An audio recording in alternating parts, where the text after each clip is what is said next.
Hello friends, welcome back to PG classes making way through shortcuts. तो हम लोग पढ़ रहे हैं फिजिक्स का लेक्चर नंबर 4। ठीक है, और लेक्चर नंबर 4 में हम लोग क्या पढ़ेंगे? आज आपका पावर के बारे में पढ़ेंगे। जैसा कि आपने देखा, पहले हमने कंप्लीट किया क्या, इलेक्ट्रिक करंट। दूसरा हमने कंप्लीट किया वोल्टेज। उसके बाद मैंने आपको थोड़ा और बताया था उसके बारे में। ठीक है, इलेक्ट्रिक करंट के बारे में उसका एमसीक्यूज बताए थे, वोल्टेज के एमसीक्यूज बताए थे। ठीक है, तो उसके बाद हमारा आता था पावर और एनर्जी, दो टॉपिक्स हैं। ठीक है, पहले हम लोग आज क्या करेंगे, हम लोग पावर का पढ़ेंगे। पावर क्या होती है, पावर के यूनिट्स क्या होते हैं। ठीक है, और एक क्वेश्चन जो मोस्टली एग्जाम्स में पूछा जाता है कि आपको दो बल्ब दे दिए जाते हैं। सपोज एक बल्ब आपका यहाँ पे दिया हुआ है और दूसरा बल्ब आपको यहाँ पे ऐसे दिया जाता है। कभी वो सीरीज में कनेक्टेड होते हैं, कभी वो पैरेलल में कनेक्टेड होते हैं, एक ऊपर एक नीचे इस तरह से कनेक्टेड होते हैं। तो हमको पता करना होता है कि कौन सा बल्ब ज़्यादा ब्राइट है, कौन सा ज़्यादा ग्लो कर रहा है। तो ये चीज़ें जो है ये हर बार आपको ज़रूरी नहीं है। इस एग्जाम्स में आपको हर एक एग्जाम में वो पूछा जाता है। कभी भी कॉम्पिटिटिव एग्जाम में अगर ये सिलेबस होगा आपका फिजिक्स का तो ज़रूर वो क्वेश्चन पूछा जाता है। ठीक है, तो हम लोग स्टार्ट करते हैं। अगर आप मेरे चैनल पे न्यू हो तो चैनल को सब्सक्राइब जरूर करना और बेल आइकन को प्रेस करना ताकि आपको रेगुलर अपडेट्स मिलते रहें। तो स्टार्ट करते हैं हम लोग। ठीक है, सबसे पहले पावर क्या होती है। देखो, अब सबसे पहले पावर के लिए, पावर का पढ़ने के लिए हमें क्या पढ़ना पड़ता है? पहले सबसे पहले हमें हीटिंग के बारे में पढ़ना पड़ेगा।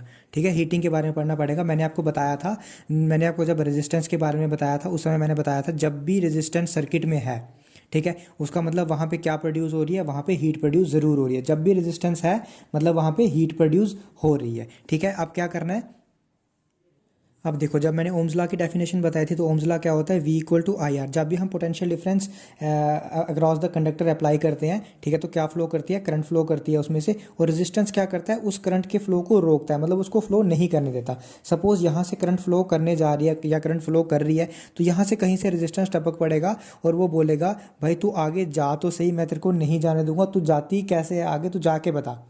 ठीक है, रेजिस्टेंस क्या करेगा, हर तरफ से उसको रोकने की कोशिश करेगा। किसको? करंट को। वो बोलेगा तू आ तो सही, तू जा तो सही यहाँ से, तू कैसे जाएगी मैं भी देखता हूँ। ठीक है, तो रेजिस्टेंस क्या करता है, उसको रोकने की कोशिश करता है। अब आपको पता है एक बंदा यहाँ से आ रहा है, ठीक है, और उसको 4-5 बंदे यहाँ से रोकने की कोशिश कर दें तो क्या हो जाएगा, इनमें झगड़ा हो जाएगा। झगड़ा हो जाएगा तो मार पड़ेगी एक दूसरे को। ठीक है, और क्या होगा, हीट प्रोड्यूस होगा।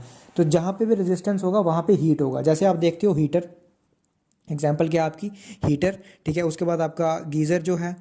ठीक है, जहाँ पे भी आपका हीट वाला काम आएगा, जहाँ पे भी हीट वाली चीज़ आएगी तो वहाँ पे क्या होगा, आपका रेजिस्टिव एलिमेंट होगा लगा हुआ। ठीक है, वहाँ पे रेजिस्टेंस लगा होगा। ठीक है, तो ये पढ़ लिया हमने कि रेजिस्टेंस होगा तो हीट प्रोड्यूस होगी। अब जब भी देखो, मैंने आपको बताया कि वोल्टेज अप्लाई की हमने तो करंट फ्लो की।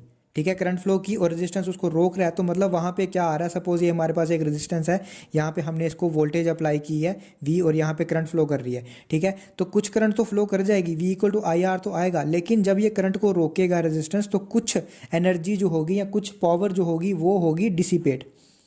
ठीक है, कुछ पावर जो होगी वो डिसिपेट होगी। ठीक है, उसको क्या बोलेंगे हम, पावर लॉस हुआ हमारा जो। ठीक है, क्या बोलेंगे उसको, पावर लॉस हुआ, या फिर power in the form of heat, power in the form of heat जो प्रोड्यूस हुई। आप देखते थे ना, पहले पहले एक ऐड आती थी, उसमें क्या होता था, गाड़ी गाड़ी होती थी तो उसमें वो गर्मी में खड़ी रहती थी, तो एक बंदा आता था उसमें अंडा डालता था। ठीक है, और गाड़ी के ऊपर तो वो पक जाता था। तो क्या कर रहे हैं हम लोग, उस हीट को यूज़ कर रहे हैं एज मतलब वो वेस्ट हीट है, गाड़ी की तो वेस्ट हीट है वो, लेकिन उसको हम यूज़ कर रहे हैं यूज़फुल वर्क के लिए। ठीक है, तो ऐसे ही जहाँ पे भी रेजिस्टेंस होगा वहाँ पे हीट लॉस आपका ज़रूर होगा।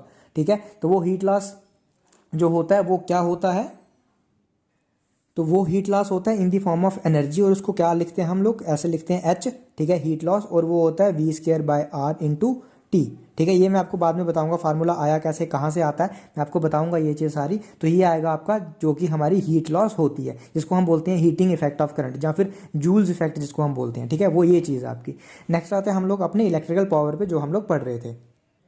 तो हमने पढ़ लिया कि हमारी एनर्जी जो होती है वो डिसिपेट होती है। अब किस रेट पे हमारी एनर्जी डिसिपेट हो रही है, किस रेट पे हो रही है, उसको क्या बोलेंगे हम लोग, पावर। ठीक है, क्या बोलेंगे कि किस रेट पे एनर्जी हमको पता लग गया कि डिसिपेट हो रही है। जब भी रेजिस्टिव एलिमेंट लगा होगा, ठीक है, तो वो जब उसमें से करंट फ्लो करेगी तो हमारी जो है एनर्जी लॉस होती है, एनर्जी डिसिपेट होती है। अब वो एनर्जी किस रेट पे डिसिपेट हो रही है, कितनी जल्दी हो रही है, कितनी कम हो रही है, तो rate of dissipation of energy को क्या बोलेंगे, उसको क्या बोलेंगे, उसको बोलेंगे पावर। ठीक है, तो पावर क्या होगा, dissipated energy in the form of, ये वर्क डन है, ये वर्क डन को हम लोग क्या बोलेंगे, एनर्जी। ठीक है, क्योंकि वो in the form of energy dissipate हो रही है, डिवाइड बाय टाइम, वो क्या हो जाएगा, पावर।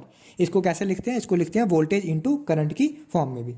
ठीक है, power equal to V × I भी होता है। अब इसका एक और ये आया कैसे सर, V × I आया कैसे, देखो मैंने यहाँ पे निकाला है sorry. Energy upon time, energy को वर्क डन भी लिख सकते हैं, क्योंकि एनर्जी क्या है, वर्क डन जो हम कर रहे हैं चार्ज को उस पोटेंशियल पे लाने के लिए, चार्ज को एक पॉइंट से दूसरे में लाने के लिए, वही एनर्जी होती है जो डिसिपेट होती है, तो उसको वर्क डन भी लिख सकते हैं, वर्क डन अपॉन टाइम। अब वर्क डन जब मैंने आपको पढ़ाया था कल पोटेंशियल, तो मैंने बताया था potential equal to work done upon charge होता है। तो यहाँ से किसके बराबर आ गया, work done equal to potential into charge, और चार्ज आपको पता है किसके बराबर होता है, करंट किसके बराबर होती है, चार्ज अपॉन टाइम। तो यहाँ से टाइम आ गया चार्ज अपॉन करंट। तो जब आप इसको सॉल्व करोगे तो आ जाएगा आपका पोटेंशियल V इंटू आई आ जाएगा। ठीक है, नेक्स्ट चलते हैं। आप पोटेंशियल आ गया V इंटू आई। अब ओम्स लॉ से आपको पता है V क्या होता है, I इंटू आर। जब V I इंटू आर होता है, मल्टीप्लाई करेंगे तो आई स्क्वायर आ जाएगा। ठीक है, सिमिलरली अगर V को वैसे ही रखा और I को लिखा ओम्स लॉ से, I equal to V by R होता है, तो यहाँ से V बाय आर लिखा तो क्या हो गया, V स्क्वायर बाय आर। अब ये दो फार्मूले हो गए पावर के तीन, एक तो ये, एक ये और एक ये, तीन फार्मूले हो गए। ये वाला जो हो गया ये वाला, ठीक है, ये हम कब यूज़ करते हैं, जब करंट सेम हो या फिर सीरीज सर्किट हो हमारा। मैं आगे बताता हूँ आपको। ये वाला कब यूज़ करते हैं, जब वोल्टेज सेम हो या फिर पैरेलल सर्किट हो, क्योंकि पैरेलल सर्किट में वोल्टेज सेम रहती है और सीरीज सर्किट में करंट सेम रहती है, तो वहाँ पे ये हम फार्मूला यूज़ करते हैं। ठीक है, नेक्स्ट आता है इसका एसआई यूनिट। ये क्वेश्चन मैं आपको हर बार बोल रहा हूँ फिजिक्स में, ये आपको पूछा जा सकता है क्वेश्चन, एसआई यूनिट पूछे जा सकते हैं। तो पावर का क्या होगा, जैसे मैंने बोला एनर्जी अपॉन टाइम होता है या work done upon time. Energy क्या होगी, जूल, वर्क डन क्या होता है, जूल, और टाइम का सेकंड। तो जूल पर सेकंड क्या होता है, वॉट। ठीक है, जूल पर सेकंड क्या होता है, वॉट होता है। ठीक है, और बिगर यूनिट क्या हो गए इसके, किलोवाट, मेगावाट या फिर हॉर्स पावर। ठीक है, जैसे हम लोग मोटर्स की बात करते हैं तो वो हम लोग बोलते हैं हॉर्स पावर में, क्योंकि हमारे पास होती है 5 वॉट, 6 हॉर्स पावर, ऐसे हम लोग बोलते हैं, या 1 हॉर्स पावर, आधा हॉर्स पावर ऐसे बोलते हैं। तो ऐसे फिर अगर 1 हॉर्स पावर ऐसे बोलेंगे 746 वॉट की मोटर चाहिए हमें, तो वो फिर थोड़ा सा ऑड हो जाता है। तो उसको हमने क्या किया, उसको हमने बोल दिया कि 1 HP की मोटर चाहिए या 1.5 HP की या 2 HP की, इस हिसाब से। ठीक है, 1 किलोवाट किसके बराबर होता है, 10⁻³ वॉट, और 1 मेगावाट किसके बराबर होता है, 10⁻6 वॉट। ठीक है, नेक्स्ट चलते हैं। अब ये क्वेश्चन जो मोस्टली पूछे जाते हैं एग्जाम में कि which bulb will glow more bright. ठीक है, या कौन सा बल्ब ज़्यादा ब्राइट ग्लो करेगा। ठीक है, किसकी पावर ज़्यादा होगी, किसका रेजिस्टेंस कम होगा, रेजिस्टेंस कम होगा तो पावर क्या होगी। दो सर्किट होते हैं, एक तो सीरीज सर्किट, सीरीज मतलब एक बल्ब, और दूसरा बल्ब एक ही लाइन में लगे होते हैं। जैसे हमारा जो हम दिवाली पे, ईद पे या फिर शादी पे हो किसी की, तो हम लोग वो घरों पे लाइटें नहीं लगाते जो LED लाइट्स। ठीक है, तो वो क्या होते हैं, वो सीरीज वाली होती हैं। आपने देखा होगा उसमें से कभी एक खराब हो जाए बीच में से, तो आपकी सारी चलना बंद हो जाती है, क्योंकि उसमें से सेम करंट फ्लो कर रही है। एक बीच में से खराब हो जाएगा, कनेक्शन टूट जाएगा, ये वाला नहीं चलेगा। ओपन कनेक्शन हो गया, जब ओपन कनेक्शन हो जाएगा, सर्किट ब्रेक हो गया, तो सर्किट ब्रेक हो गया तो आपका बाकी भी नहीं चलेंगे। लेकिन ऐसा पैरेलल में नहीं होता, जो कि हमारे घरों में होती हैं। ठीक है, हमारा होम सिस्टम कैसा होता है, हमारा पैरेलल होता है। उसमें क्या होता है, सपोज आपका ये वाला बल्ब खराब भी हो गया, ये वाला कनेक्शन आपका टूट भी गया, इसमें क्या होता है आपका, सपोज यहाँ से करंट फ्लो कर रहा है, करंट डिवाइड हो जाती है। ठीक है, सपोज आपका ये वाला टूट भी गया, तो ये करंट नहीं फ्लो करेगी, लेकिन ये तो करेगी ना, तो ये वाला बल्ब तो जलेगा। ऐसा तो नहीं होता आपके घर में कि एक रूम की लाइट जाती है, एक बल्ब खराब होता है तो सारी लाइट चली जाती है, ऐसा नहीं होता। तो मतलब आपका कनेक्शन कैसा होता है, पैरेलल में कनेक्शन होता है होम में। ठीक है, हमारे सारे कनेक्शन जहां भी हम लोग करते हैं वो किस में होते हैं, हमेशा पैरेलल में होते हैं, वोल्टेज उनकी सेम रहती है। ठीक है, तो सीरीज कनेक्शन क्या होता है, करंट सेम रहती है, उसको क्या बोलते हैं, सीरीज सर्किट, और वोल्टेज अगर सेम हो तो उसको क्या बोलते हैं, पैरेलल सर्किट। अब हम लोग देखते हैं कि कौन सा ज्यादा ग्लो करेगा, वो हम लोग कैसे देखते हैं, चलिए देखते हैं। अब देखो, मैंने आपको ये चीज बताई कि इसके दो फार्मूले होते थे वोल्टेज पावर के। एक क्या होता था, जब करंट सेम हो या फिर सीरीज सर्किट हो या फिर वोल्टेज सेम हो या पैरेलल सर्किट हो। अब आपको हर एक सर्किट में हमारा कौन सा फार्मूला यूज़ होता है, ये वाला। ठीक है, स्टार्ट में हम लोग कौन सा फार्मूला यूज़ करते हैं, ये। सर ये वाला क्यों यूज़ करते हैं, क्योंकि हम लोग किसके लिए पढ़ते हैं, हम लोग मोस्टली जो पढ़ते हैं वो पैरेलल सर्किट लिए, क्योंकि हमारी होम सप्लाई पैरेलल होती है। जहाँ भी आप देखो, सिवाय वो जो LEDs के, ठीक है, उनके अलावा मैक्सिमम जो होता है हमारा पैरेलल सर्किट्स होते हैं हमेशा। तो हम लोग क्या लेके चलते हैं, पहले ये वाला फार्मूला लेके चलते हैं। ठीक है, तो कैसे पढ़ते हैं, चलो स्टार्ट करते हैं। देखो, तो सबसे पहले क्या आता है आपका, ये फार्मूला होता है पावर का। क्योंकि हमारे पास पैरेलल सर्किट है, तो पैरेलल सर्किट में वोल्टेज क्या होती है, पैरेलल सर्किट में वोल्टेज सेम रहती है। ठीक है, तो वोल्टेज सेम रहती है तो हमें इस पर ध्यान देने की ज़रूरत नहीं है। ठीक है, फार्मूला क्या है, पावर इन्वर्सली प्रोपोर्शनल हो गया।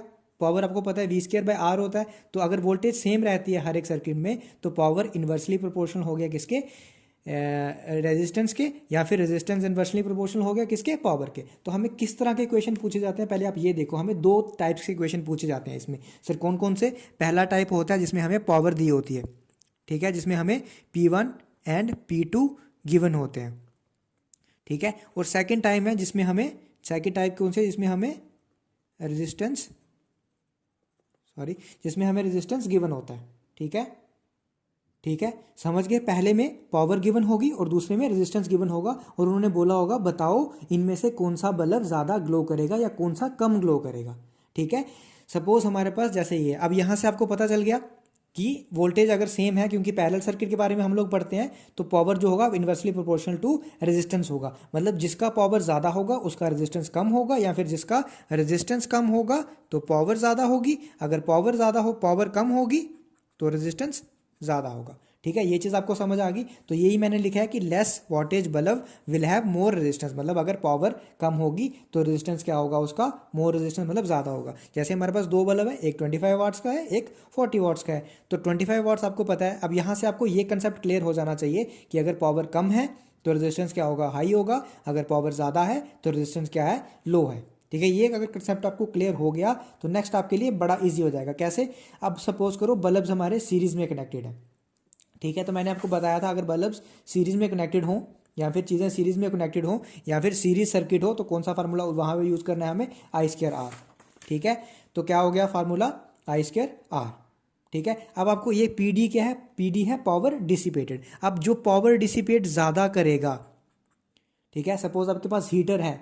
ठीक है, हीटर होता, जो पुराने टाइम पे हीटर होते थे ना, वो कॉइल वाले, ऐसे वाले जो हीटर होते थे। ठीक है, तो वो हीटर है सपोज आपके पास, तो आप क्या कर रहे हो, जब आप देखते हो वो ज़्यादा ग्लो कर रहा है। ठीक है, मतलब वो ज़्यादा क्या कर रहा है, ज़्यादा ग्लो कर रहा है, मतलब ज़्यादा हीट दे रहा है। ठीक है, तो मतलब वो ज़्यादा हीट जो है वो डिसिपेट कर रहा है, क्योंकि वो हीट क्या है, डिसिपेट ही हो रही है ना, वो हीट आपको मिल रही है ताकि आप उस पर कुछ बना सको। ठीक है, वो हीट डिसिपेट मतलब ज़्यादा ग्लो कर रहा है। जब आपको पता है सिंगल फेज आती थी, पीछे से बिजली कम हो जाती थी या वोल्टेज कम हो जाती थी, तो क्या होता था, वो कम ग्लो करता था। उस समय क्या बोलते थे, क्या बोल सकते हैं हम इलेक्ट्रिकल की भाषा में, कि पावर डिसिपेट वो कम कर रहा है। ठीक है, तो क्या होगा, पावर डिसिपेशन अगर ज़्यादा होगी तो चीज़ जो है वो ज़्यादा ग्लो करेगी। आप देखो, अगर सीरीज सर्किट क्या है हमारा, सीरीज सर्किट है। ठीक है, तो सीरीज सर्किट में पावर का फार्मूला क्या होता है, I²R। और सीरीज सर्किट में करंट सेम होती है, जैसे मैंने आपको बताया था, जैसे कि मैंने ये बताया था आपको यहाँ पे कि ये सीरीज सर्किट है, तो यहाँ पे जो करंट इस बल्ब में से फ्लो कर रही है वही करंट जो है वो इसमें से फ्लो कर रही है। लेकिन इसमें ऐसा नहीं होता, इसमें करंट जो आ रही है वो दो में आगे डिवाइड हो रही है। ठीक है, तो हम अभी सीरीज सर्किट का पढ़ रहे हैं, तो करंट क्या होगा, करंट सेम होगा। जब करंट सेम होगा तो ये चीज़ छोड़ दो, इसको करंट सेम ही है दोनों के लिए, तो पावर क्या हो गया इसमें, डायरेक्टली प्रोपोर्शनल टू रेजिस्टेंस। अब आपको मैंने ऊपर बताया अगर रेजिस्टेंस जो है वो कम है तो वोल्टेज ज़्यादा होगी, रेजिस्टेंस ज़्यादा होगा तो वॉट कम होगा। ठीक है, तो अब देख लो पावर किसके बराबर हो गया, डायरेक्टली प्रोपोर्शनल टू रेजिस्टेंस के। अब high resistance will glow brighter, क्योंकि पावर डिसिपेट ज़्यादा होगी तो ज़्यादा ग्लो करेगा। तो पावर डिसिपेट किस में ज़्यादा होगी, जब रेजिस्टेंस ज़्यादा होगा, जब रेजिस्टेंस ज़्यादा होगा। ठीक है, समझ गए। तो high resistance will glow bright in series. तो सीरीज में कौन सा बल्ब, ये जो है ना, ये जो रिजल्ट है आपका ये, ठीक है, ये रिजल्ट जो है ये मोस्ट इंपॉर्टेंट रिजल्ट है। ये आपका सीधा सीधा आपको एक लाइन दे देंगे एमसीक्यूज में कि आपको दो बल्ब जो हैं वो सीरीज में कनेक्टेड हैं, तो बताओ, जैसे आपको दो बल्ब दे दिए R1 और जिनका रेजिस्टेंस है R1 और R2, और बताओ कौन सा, या R1 is greater than R2 ऐसे भी दे देंगे। ठीक है, तो बताओ कौन सा वाला बल्ब ज़्यादा ग्लो करेगा, तो कौन सा करेगा, वहाँ पे ऑप्शन दिया होगा R1 will glow brighter, R2 या बोथ R1 एंड R2 या फिर नन ऑफ द अबव। तो क्या होगा, जिसका हाई रेजिस्टेंस होगा, या इस केस में R1 का हाई रेजिस्टेंस है तो R1 जो है वो ज़्यादा ग्लो करेगा, किस केस में, सीरीज सर्किट के केस में। ठीक है, समझ गए, या फिर जिसकी पावर ज़्यादा होगी। ठीक है, समझ गए आप यहाँ पे। ठीक है, जिसका हाई रेजिस्टेंस होगा और पावर डिसिपेट क्या करेगा, वो ज़्यादा करेगा। ठीक है, नेक्स्ट आते हैं हम कि in case of parallel connection में क्या होता है। ठीक है, पैरेलल कनेक्शन में यही फार्मूला आपका डिसिपेशन का, पैरेलल में यही फार्मूला होता है V²/R since voltage is same. ठीक है, तो वोल्टेज को हटाओ और सॉरी पावर डिसिपेशन किसके बराबर होगी, इन्वर्सली प्रोपोर्शनल टू R। अब आपने पीछे पढ़ा था कि लेस RO मतलब हाई वोल्टेज, हाई RO तो लेस वोल्टेज, जो हमने यहाँ पे देखा। ठीक है, तो इस हिसाब से अगर यहाँ पे देखा जाए तो पावर डिसिपेशन ज़्यादा किस में होगी, जब ये कम होगा रेजिस्टेंस तभी तो पावर डिसिपेशन ज़्यादा होगी। तो रेजिस्टेंस मतलब low resistance bulb will be brighter. ठीक है, इस केस में क्या होगा, लो रेजिस्टेंस बल्ब जो होगा वो ब्राइट होगा।